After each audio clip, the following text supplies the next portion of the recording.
8 de dezembro de 1972, Berlim Ocidental. Uma escavadora trabalha numa obra municipal no bairro de Tiergarten, a 200 metros do antigo bunker do Führer. A pá morde a terra e bate em algo duro. Os operários se aproximam. O que tiram de lá não é escombro de guerra. São 2 esqueletos humanos. Um mede 1,79 m, o outro 1,70 m. Ambos têm incrustadas entre os dentes partículas de vidro, cápsulas de cianeto mordidas. O médico legista que examina o crânio mais alto reconhece a mandíbula. É uma dentadura singular, registrada em 1944 por um dentista do Reich chamado Hugo Blaschke. Pertence a um homem que o mundo leva 27 anos à procura, Martin Bormann, o Reichsleiter, o secretário pessoal de Adolf Hitler, o homem que assinou o último testamento do Terceiro Reich, o nazi mais procurado pelos aliados após a rendição. Condenado à morte na ausência pelo Tribunal de Nuremberg em 1º de outubro de 1946, procurado durante décadas na Argentina, no Paraguai, no Brasil, no Chile, na Bolívia, visto em 100 lugares e em nenhum. E todo esse tempo esteve ali, a 200 metros do lugar onde Hitler morreu, debaixo de uma obra municipal no Tiergarten. Mas esta história não termina aqui, porque 49 anos após aquele achado, no verão de 2021, uma equipa de exploradores e historiadores alemães e austríacos voltou a abrir um complexo subterrâneo nos Alpes bávaros que estava selado há décadas. Um complexo cuja existência oficial sempre foi minimizada. Um complexo cuja construção figura nos arquivos da organização TOD sob um nome concreto, Anlage B, o refúgio pessoal de Martin Bormann. O que encontraram lá dentro reabriu todas as questões. Para compreender o peso desse achado, é preciso primeiro perceber quem era o homem que mandou construí-lo. E Martin Bormann não era um nazi qualquer. Martin Bormann era um nazi na sombra, o que ninguém filmava, o que ninguém queria fotografar. O que aparecia atrás de Hitler nos desfiles, mal a 1 metro à sua esquerda, com a cabeça baixa e um caderno na mão. Nascido a 17 de junho de 1900 em Halberstadt, filho de um trompetista do regimento imperial, Bormann foi uma figura cinzenta numa época que premiava o espetáculo. Enquanto Goebbels brilhava nos microfones, enquanto Goering se vestia de branco para os banquetes, enquanto Himmler posava com os seus óculos redondos sobre o uniforme negro das SS, Bormann acumulava algo mais perigoso do que a fama. Acumulava acesso. Em 1933, quando os nazis tomaram o poder, Bormann era apenas o chefe de gabinete de Rudolf Hess, o delegado do Führer. Um cargo menor, um escritório pequeno. Mas a 10 de maio de 1941, tudo mudou. Nessa noite, Rudolf Hess roubou um Messerschmitt Bf 110, descolou sozinho do aeródromo de Augsburgo e voou para a Escócia com a ideia descabida de negociar a paz com os britânicos. Saltou de paraquedas perto de Glasgow, foi capturado e passou o resto da vida na prisão. Para Bormann, aquela loucura foi a oportunidade da sua vida.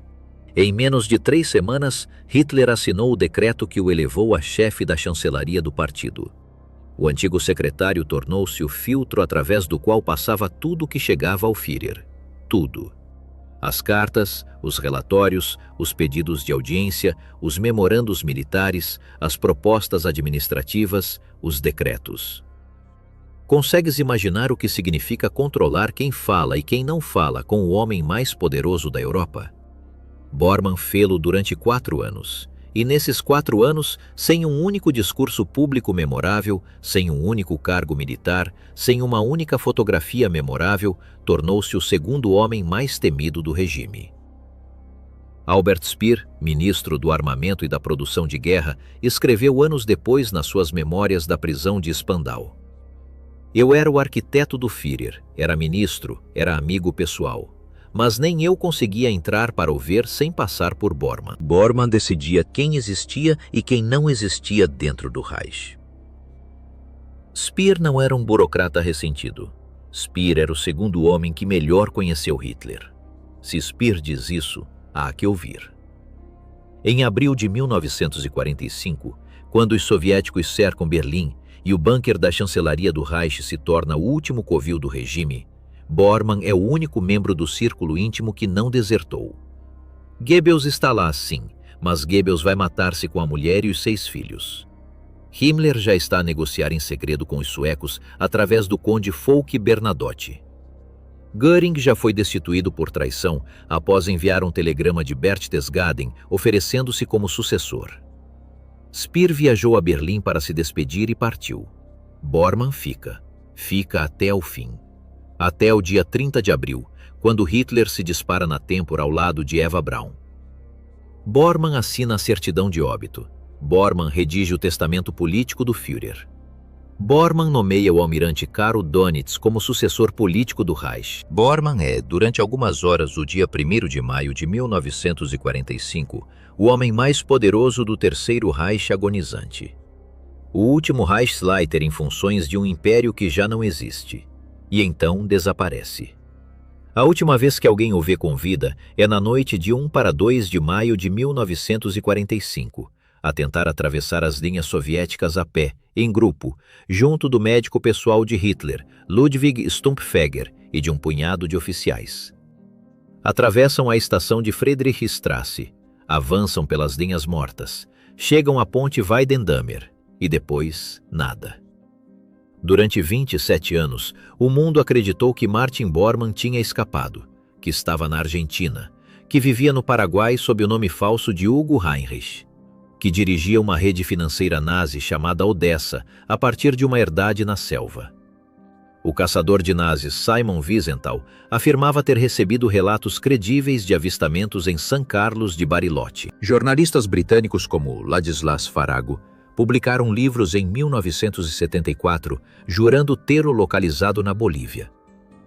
Documentos desclassificados da CIA mencionavam relatos de avistamentos no Brasil, no Chile, em Assunção. E tudo era mentira. Porque em dezembro de 1972, esses 2 esqueletos no Tiergarten fecharam o caso. A análise dentária confirmou a identidade. Em 1998, um teste de ADN, comparado com o de um familiar vivo, confirmou definitivamente que os restos mortais eram os de Martin Bormann. Tinha morrido na noite de 2 de maio de 1945, a 200 metros do bunker, ao morder uma cápsula de cianeto ao ver-se cercado pelos soviéticos. Mas ficou um fio solto, e esse fio solto está nos Alpes.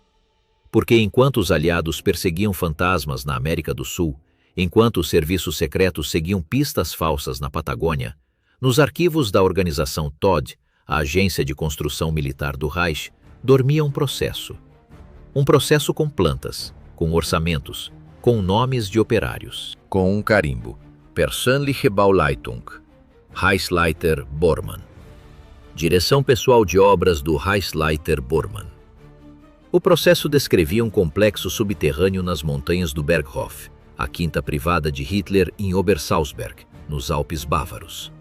Um complexo separado do bunker oficial, um complexo construído entre 1943 e 1945. Um complexo que tinha um único propósito declarado nos papéis: Schutzbau für den Stabsleiter. Refúgio para o chefe de Estado-Maior.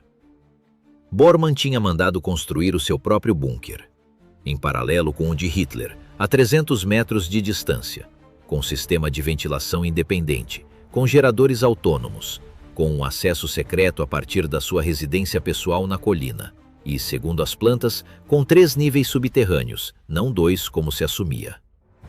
Durante décadas, esse complexo foi inacessível. Os americanos, ao chegarem ao Berghof a 4 de maio de 1945, dinamitaram o que puderam do refúgio do Führer e destruíram os acessos visíveis. O governo da Baviera selou os túneis restantes em 1952 por motivos de segurança. Em 1995, uma iniciativa turística abriu uma pequena parte do complexo de Hitler ao público.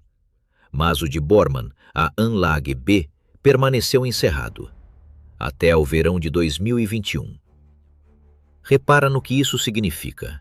76 anos após o fim da guerra, uma zona do último refúgio da hierarquia nazi continuava fechada, selada com betão, esquecida pela história oficial, encerrada pelas autoridades. Até que uma equipa formada pelo historiador Florian Bayer, diretor durante anos do Centro de Documentação de Obersalzberg, juntamente com especialistas da Universidade de Munique e exploradores do Bayerischer Höhlenverein, o clube espeleológico bávaro obteve permissão para entrar. As gravações da primeira descida são sóbrias, sem música, sem narração dramática. Apenas o ruído das botas na água que se infiltrou durante décadas, o reflexo das lanternas nas paredes de betão armado. E um detalhe que nenhum historiador esperava. As paredes da Anlage B não são as paredes de um bunker convencional. São mais espessas, muito mais espessas. Até 2,5 metros de betão reforçado com vigas de aço Krupp, mais resistentes do que as do próprio bunker de Hitler em Berlim. Construídas para resistir a um impacto direto de uma bomba de 5 toneladas. A conclusão é inevitável. Bormann não estava a construir um refúgio, estava a construir uma fortaleza. E isso era apenas o primeiro achado. A 10 metros da entrada principal, os exploradores encontraram uma segunda porta. Não estava nas plantas originais da organização Todt. Não figurava em nenhum documento. Era uma porta de aço de 40 centímetros de espessura, com fecho hidráulico triplo. Uma porta que, segundo o engenheiro industrial Klaus Eigner, membro da equipa e consultor do Dokumentation Centrum, não se constrói para proteger pessoas. Constrói-se para proteger informação. Atrás dessa porta, os exploradores encontraram uma sala retangular de 12 metros por 8, vazia, mas não completamente vazia. Nos cantos, montes de cinza compactada, restos de papel queimado. E, sobre o chão de betão, os carris metálicos do que outrora foram prateleiras. Prateleiras de arquivo. Aquela sala tinha sido um arquivo que alguém queimou antes de partir. Consegues imaginar como é estar nesse momento? Descer 76 anos depois à cave onde o homem que controlava toda a burocracia do Terceiro Reich guardava os seus papéis. Encontrá-la vazia, encontrar as cinzas, saber que o que foi queimado ali, em algum momento entre 20 e 30 de abril de 1945, era provavelmente a documentação mais comprometedora do regime. Porque Bormann não era Goebbels nem Speer. Bormann não escrevia um diário pessoal grandioso. Bormann mantinha registros, listas, cifras. Bormann era o contabilista do horror. O homem que sabia quanto ouro havia em cada cofre das SS. O homem que assinava as ordens de transferência para os campos. O homem que coordenava as transferências de propriedades expropriadas às vítimas do Holocausto. O homem que sabia onde estavam os fundos. E tudo isso, presumivelmente, estava naquela sala. E já não está. Mas há mais, muito mais. Na sala contígua, separada por outra porta blindada, a equipa encontrou algo que ninguém esperava. Um cofre. Da marca Bode Panzer. Modelo 1941. Embutido na parede de betão. Fechado. 76 anos fechado. O cofre tinha gravado em baixo relevo sobre a portinhola o selo pessoal de Martin Bormann, as iniciais MB entrelaçadas, e um número de série, 350013, o mesmo número que aparece no processo policial de Bormann após a sua morte. O seu número de identificação pessoal na Reichsleitung do NSDAP. O cofre estava selado, mas não estava vazio. A suspeita pesava sobre os ombros de cada membro da equipa. O que guarda um homem num cofre pessoal, no canto mais secreto do seu bunker mais secreto, nos últimos meses de um império que se desmorona? 3 meses demoraram a abri-lo. Não pela dificuldade técnica, pela dificuldade legal. O cofre continha, presumivelmente, propriedade expropriada, bens com donos identificáveis, documentos potencialmente comprometedores para descendentes vivos. O Estado Livre da Baviera teve de intervir. Foi formada uma comissão judicial. O Bundesarchiv, o arquivo federal alemão, foi notificado. foi chamado um perito em fechaduras de segurança históricas, Manfred Steinbrück, de Berlim, especializado em cofres do Terceiro Reich.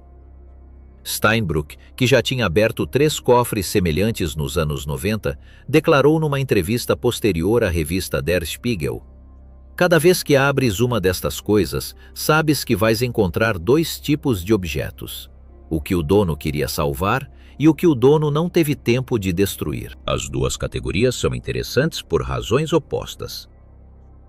A 14 de novembro de 2021, na presença do notário público de Berchtesgaden, 3 historiadores, 2 representantes do Bundesarchiv e um cameraman do canal público bávaro BR, o cofre de Martin Bormann foi aberto pela primeira vez em 76 anos. O conteúdo foi catalogado em 6 grupos. O primeiro grupo era de documentos pessoais. Cartas. 42 cartas. A maioria dirigida à sua esposa, Gerda Bormann, que tinha morrido em Itália em março de 1946 de cancro, sem saber que o marido nunca tinha escapado do bunker. Cartas escritas, mas não enviadas.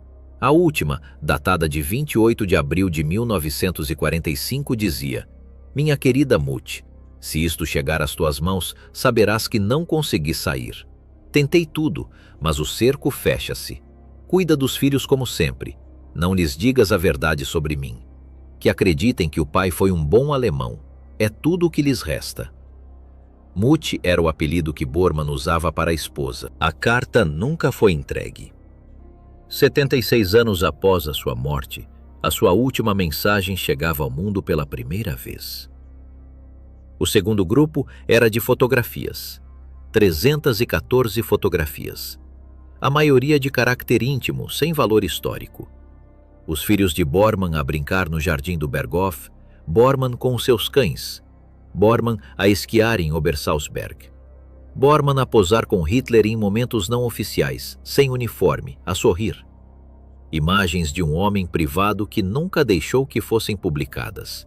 Imagens que confirmam, sem qualquer dúvida, que Bormann foi um dos poucos a quem Hitler permitiu acesso à sua intimidade. O terceiro grupo era de documentos administrativos. E é aqui que a história se complica. 71 documentos assinados por Bormann entre janeiro e abril de 1945. Ordens operacionais, transferências bancárias, decretos do partido. Alguns desses documentos confirmam coisas que os historiadores suspeitavam.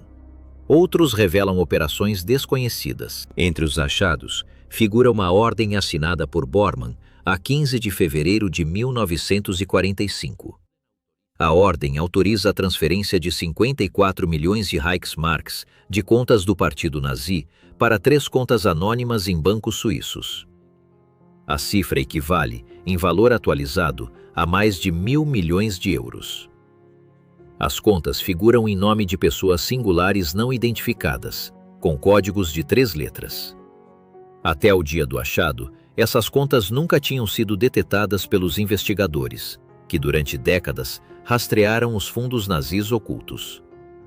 Pensa no que isto significa em termos práticos. 60 dias antes do fim do Reich, enquanto os soviéticos avançam para o Oder e os aliados cruzam o Reno, Bormann está a mover o equivalente atual de 1.000 milhões de euros para a Suíça. Não para financiar a guerra, para guardar. Para guardar o quê? Para quem? As contas, segundo o Bundesarchiv, após coordenação com o Ministério Público Federal Suíço, foram mobilizadas entre 1948 e 1953. Os fundos foram transferidos para bancos no Liechtenstein, em Buenos Aires, em Assunção. Uma parte perdeu-se finalmente numa rede de fundações panamenhas criadas no início dos anos 50.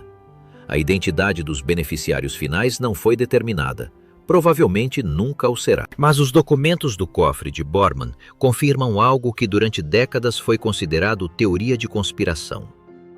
A rede de financiamento nazi após a guerra não era um mito, existiu. Foi coordenada a partir da Reichsleitung nos meses finais do regime. E a mão que assinou os movimentos-chave foi a de Martin Bormann, dias antes de morrer numa rua de Berlim ao morder cianeto. A historiadora Susanne Meinl especialista em biografias do círculo íntimo de Hitler e autora de vários estudos sobre os fluxos financeiros do Reich tardio, explicou o alcance da descoberta no colóquio acadêmico organizado em Munique, a 22 de fevereiro de 2022. O que aparece nesses papéis não é uma surpresa conceptual. Sabíamos que existia uma estratégia de fuga financeira. O que é novo é a documentação. Temos pela primeira vez nomes, cifras e rotas. Não teorias, não testemunhas, não rumores, papéis com assinatura. Papéis com assinatura. Essa frase resume a mudança. O que durante 76 anos foi conspiração passa agora a ser arquivo. O quarto grupo era de objetos pessoais. Um relógio de bolso Patek Philippe, oferta de Hitler no aniversário de Bormann de 1942. Um livro, uma primeira edição de Mein Kampf, dedicada de próprio punho por Hitler em 1936. Uma caneta tinteiro Pelican com a águia do Reich gravada. E um objeto que desconcertou a equipa, um crucifixo de prata, antigo, do século XVII, aparentemente roubado de uma igreja checa durante a ocupação de Praga em 1939. Bormann era oficialmente um dos nazis mais anticlericais do regime. Promovia a campanha Kirchenkampf contra as igrejas. Os seus escritos privados zombavam do cristianismo com veemência e guardava um crucifixo roubado no seu cofre pessoal. Por quê? A própria Suzanne Meinl deu a resposta mais sóbria. Não devemos procurar grandes explicações psicológicas. Bormann guardava o crucifixo pela mesma razão que muitos hierarcas guardavam objetos litúrgicos roubados. Não era fé, era valor material e troféu. Era o espólio de um saqueador disfarçado de funcionário. Troféu de um saqueador. Essa frase descreve melhor do que nenhuma a Martin Bormann. O quinto grupo era o mais extenso e, segundo os historiadores, o mais importante. Eram arquivos administrativos sobre Hitler, sobre a sua saúde, sobre o seu patrimônio, sobre as suas propriedades. Bormann administrava a fortuna pessoal de Hitler, era o executor financeiro do Führer. E dentro do cofre apareceram os registros completos das contas privadas de Hitler entre 1933 e abril de 1945. Os direitos de autor de Mein Kampf, que entre 1933 e 1945 geraram mais de 8 milhões de Reichsmarks. Os pagamentos do Estado pela utilização do retrato do Führer em selos postais, que a administração fiscal continuava a efetuar até o último mês do regime. As compras de quadros e antiguidades para a futura sede do Museu Pessoal de Hitler em Linz, o Sonderauftrag Linz. E, sobretudo, as receitas médicas. 260 documentos assinados pelo Dr. Theodor Morell, o médico pessoal de Hitler, registram injeções, anfetaminas, opiáceos, vitaminas e compostos experimentais administrados ao Führer entre 1941 e abril de 1945. Injeções diárias, por vezes múltiplas. A historiadora médica Heike Gortemacher tinha publicado parte desses dados a partir de fontes incompletas. O que estava no cofre de Bormann era a documentação completa, dia a dia. Confirmava o que muitos suspeitavam. Nos últimos 2 anos da guerra, Hitler estava clinicamente deteriorado, dependente de drogas, com mãos trêmulas e momentos de confusão. Decisões militares catastróficas foram tomadas nesse estado. Consegues imaginar o que é saber isto? Que o destino da Europa, nos meses em que as fronteiras eram redesenhadas a sangue, estava nas mãos de um homem tão dependente do Eucodal, um opiáceo derivado da morfina, que o Dr. Morell lhe injetava doses diárias. As consequências dessa dependência estão documentadas data a data nos papéis que Bormann guardava sob chave. O sexto e último grupo era o mais enigmático. Um caderno de capas negras, 43 páginas escritas à mão, sem data, sem destinatário. Letra de Bormann, identificada por análise grafológica. O caderno contém o que parece ser um inventário, códigos alfanuméricos, cifras, nomes de cidades europeias e sul-americanas, e junto a cada código um símbolo, uma cruz, um círculo, um triângulo. Alguns historiadores acreditam tratar-se de um registro cifrado de localizações de bens ocultos: ouro, obras de arte, documentos. Uma espécie de mapa do tesouro nazi pós-guerra. Outros acreditam que é um sistema de identificação de pessoas, não de objetos. Uma lista de hierarcas em fuga, codificados por destino. Até hoje, maio de 2026, ninguém conseguiu decifrar o caderno. Está depositado no Bundesarchiv de Koblenz, sob acesso restrito. Apenas 5 investigadores tiveram permissão para o fotografar. A equipa criptográfica da Universidade Técnica de Munique trabalha nele desde 2023 sem avanços publicados. 43 páginas. Códigos que ninguém decifrou, escritos pelo homem que sabia onde estava o dinheiro. E é aqui que a história se liga a algo maior, porque as cidades que aparecem no caderno não são aleatórias. Buenos Aires figura 7 vezes, Assunção, 5, São Carlos de Bariloche, 3, Damasco, 2, Madrid, 1, o Cairo, 1. Lugares onde, nos anos 50 e 60, se documentaram presenças confirmadas de hierarcas nazis em fuga. Adolf Eichmann em Buenos Aires até a sua captura pelo Mossad em maio de 1960. Josef Mengele na Argentina, no Paraguai e no Brasil até a sua morte por afogamento em 1979. Walter Rauff no Chile até 1984. Aribert Haim, o carniceiro de Mauthausen, no Cairo sob o nome falso de Tarek Hussein Farid, até a sua morte em 1992. Todos os lugares que aparecem em código no Caderno Negro de Bormann. Não é prova direta, é coincidência com peso. Mas essa coincidência levou o Bundesarchiv a abrir, em 2024, uma nova linha de investigação cruzada com o Centro Wiesenthal de Viena. A hipótese de trabalho, nas palavras do próprio diretor do centro, Karl Pfeiffer: o caderno de Bormann pode ser o índice, não o documento, o índice, as páginas que faltavam para entender um sistema que muitos investigadores intuíam, mas não conseguiam demonstrar com um único papel. O índice do sistema. Essa é a palavra-chave. Bormann não era o cérebro fugitivo que a lenda construiu. Bormann era o arquivista, o que apontava, o que catalogava, o que deixou antes de morrer um mapa cifrado do que viria a seguir. Entretanto, nos Alpes, a Anlage B continua aberta à equipa de investigação, mas fechada ao público. As autoridades bávaras decidiram que o complexo não será musealizado. Não haverá visitas guiadas, não haverá brochuras turísticas. A razão oficial é a dificuldade estrutural do lugar, a presença de infiltrações de água, o custo de um condicionamento seguro. A razão não oficial, segundo fontes citadas pelo jornal Süddeutsche Zeitung em junho de 2023, é outra. O governo bávaro não quer que o lugar se torne num ponto de peregrinação neonazi. A memória de Obersalzberg já pesa demasiado. O bunker abandonado de Bormann não precisa de público. Florian Bayerle, o historiador que dirigiu a primeira descida em 2021, resumiu-o numa conferência em Munique no início de 2024.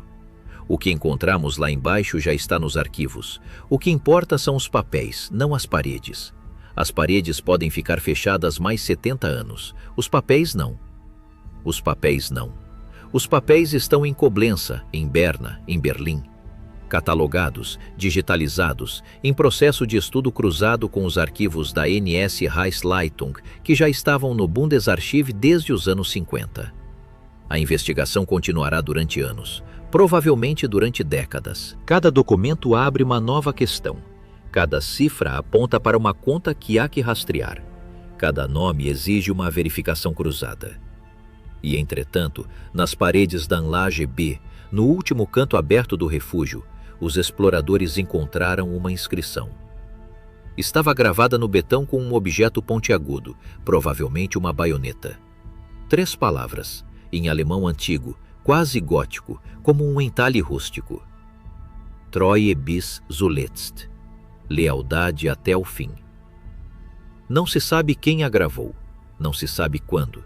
Podia ser um operário escravo da organização Todd. Podia ser um soldado das SS, destacado para o refúgio em abril de 1945. Podia ser o próprio Bormann, numa das suas últimas visitas ao complexo em março daquele ano, quando os Alpes já eram a única zona do Reich que parecia segura e começava a circular a ideia da Alpenfestung, a fortaleza alpina onde os nazis pensavam resistir até ao último homem. A fortaleza alpina nunca existiu. Era uma ilusão propagandística construída por Goebbels nos últimos meses da guerra para manter o moral dos oficiais mais fanáticos e para confundir os serviços de inteligência aliados. Quando as tropas americanas chegaram a Berchtesgaden em maio de 1945, não encontraram divisões de elite entrincheiradas. Encontraram oficiais bêbados, casas saqueadas e túneis vazios. A Alpenfestung tinha sido um blefe. Mas o refúgio de Bormann, esse sim, e lá estava a inscrição. 3 palavras perante um arquivo queimado, um cofre cheio de segredos e um caderno cifrado que ninguém conseguiu ler. Lealdade até o fim. Há que deter-se aqui um momento, porque a frase resume o paradoxo completo da personagem. Martin Bormann foi, em muitos sentidos, o mais leal dos nazis. O que não fugiu, o que não negociou, o que não se rendeu, o que ficou no bunker até a última hora, o que engoliu a cápsula ao ver-se rodeado. O nazi que cumpriu no seu próprio corpo a consigna que o regime pedia a milhões de soldados alemães nas frentes já perdidas, e ao mesmo tempo foi o menos leal de todos. Porque enquanto pregava a resistência até a última bala, transferia fundos para a Suíça. Enquanto assinava decretos exigindo que os civis morressem antes de se renderem, organizava a rede financeira que permitiria aos hierarcas escapar. Enquanto administrava a fortuna privada de Hitler, codificava no seu caderno negro os destinos onde o dinheiro do Reich continuaria a existir depois do Reich. Lealdade até o fim. Mas lealdade a quê? A Hitler, sim, até o segundo em que se disparou na têmpora. A essa figura, Bormann foi leal sem condições. A Alemanha? Difícil.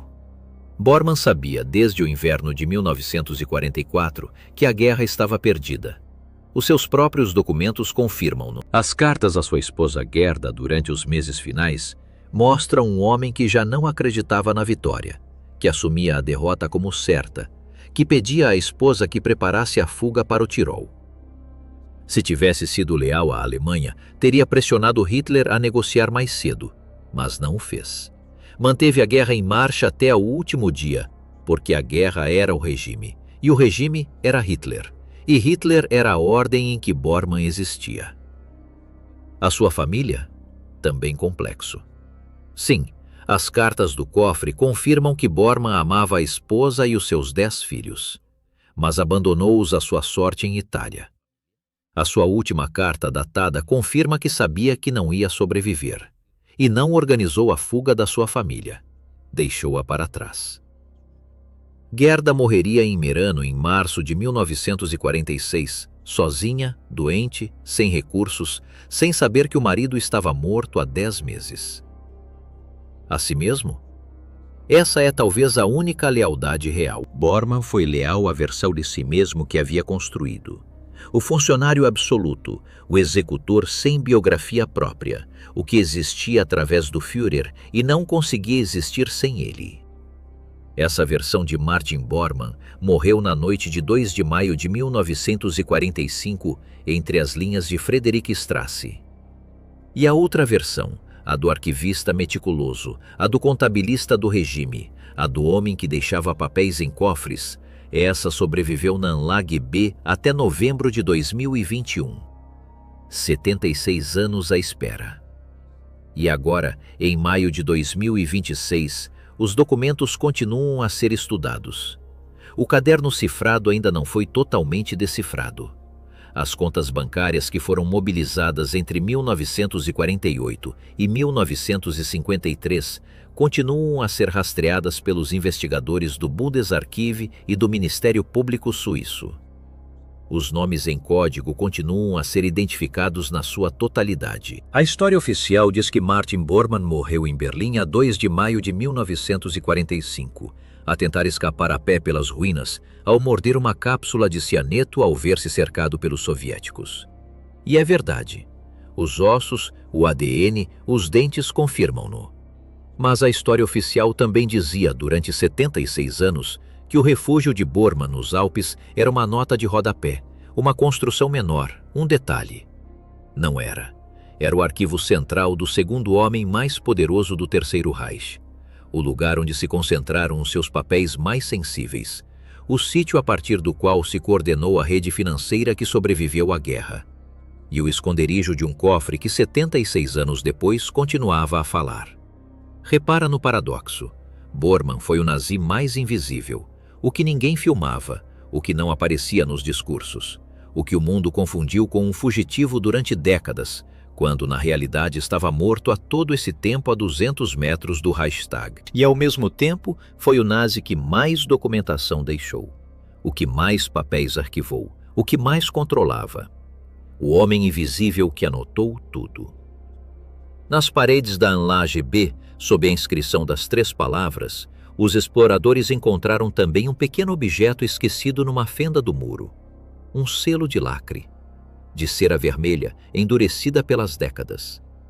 O selo mostrava uma águia do Reich sobre uma suástica e, por baixo, em letras minúsculas, as palavras Persönlich des Reichsleiters, pessoal do Reichsleiter. Era um selo para cartas, para papéis, para certificar que um documento provinha da mão de Bormann. Estava intacto, pronto a ser usado. Esperava. E aqui, perante esse pequeno objeto esquecido numa fenda, convém parar para pensar no que o achado da Anlage B significa para a história. Durante décadas, a imagem de Bormann foi a do fugitivo evanescente. Uma sombra que cruzava a Patagônia. Uma silhueta entrevista no Cairo. Uma lenda alimentada por livros de quiosque e reportagens sensacionalistas. Essa imagem está morta. Morreu em 1972 com os esqueletos do Tiergarten. E morreu definitivamente em 2021 com a abertura do bunker. A nova imagem de Bormann é outra. É a do homem que se preparou. A do funcionário que, vendo o fim, dedicou os últimos meses da sua vida a arquivar, a transferir, a esconder, a codificar. A do nazi que não sonhava com fugir para a América do Sul porque sabia que não ia chegar lá, mas que dedicou as suas últimas energias a assegurar que o dinheiro, as propriedades e os nomes chegassem. Outros chegariam. Ele não, mas o sistema sim. Essa é a lealdade final de Bormann. Não a Hitler, não à Alemanha, não à sua família, ao sistema. Ao sistema burocrático do Reich que ele havia ajudado a construir e que, na sua lógica interna, devia sobreviver à guerra mesmo que os seus protagonistas não sobrevivessem. A engrenagem de papel, selos, números de conta e códigos cifrados que era, na realidade, a sua única pátria. 3 palavras gravadas na parede. Um cofre aberto 76 anos depois. 42 cartas não enviadas. 314 fotografias. 71 documentos administrativos. 260 receitas médicas. 43 páginas cifradas. Um selo de lacre intacto à espera numa fenda. E lá em cima, fora da Anlage B, sobre os pinheiros de Obersalzberg, a neve dos Alpes que em 1945 cobriu as ruínas do Berghof e que em 2026 continua a cair cada inverno sobre as mesmas montanhas, sem saber o que há por baixo, sem se importar com o que deixaram de saber os homens que deixaram de existir aqui, sem outra memória que o peso silencioso do betão armado sob as raízes. Lealdade até o fim. Até o fim de quê?